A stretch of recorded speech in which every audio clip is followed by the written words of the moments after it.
各位弟兄姊妹平安，每日靈修，有智慧和知識，做長進嘅人。今日經文係出埃及記31章3節，我也以我的靈充滿他，使他有智慧、有聰明、有知識，能做各樣嘅工。今日嘅故事有5個農夫，每個人都孭住嘅瓦缸，好吃力咁從井裏邊去抽啲水去淋菜，從早到晚，一日辛苦落嚟，往往只能夠澆灌大概50畝嘅地。有一個工程師經過呢個地方，睇到佢哋咁笨重嘅勞動，就落車對佢哋講：你哋可以用一種常用嘅澆灌機械嚟淋地㗎，一日淋100畦都唔會覺得攰。5個農夫齊聲講：有使用機械嘅好處，一定就有使用機械嘅壞處。我哋唔係唔識，而係唔願意製造呢啲啫。你繼續行你嘅路啦，我哋絕對唔會更改㗎。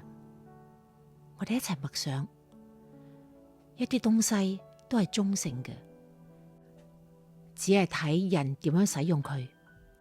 電影落入心術不正嘅人手中，可成為邪惡嘅工具；到咗傳福音嘅人手中，就係一個報道利器。現代科技都係咁樣，可以帶來好多嘅便利同埋突出嘅果效。我哋亦要學習改變同善用新嘅技能。我哋一齊禱告：全知全能嘅天父上帝，你係智慧嘅開端，係知識嘅源頭。響呢個日新月異嘅時代，科技資訊同埋好多器材一直更新進步。求你賜俾我哋智慧同知識，使我哋成為一個聰明嘅人，不單只能夠跟上時代，亦能夠善用各種嘅技能，使我哋所做嘅工，無論在工作、生活同埋侍奉上，能夠更快捷同埋更有效。亦賜俾我哋分辨嘅靈，讓我哋行在真道上，不致走錯方向。禱告係奉主耶穌基督嘅名，阿門。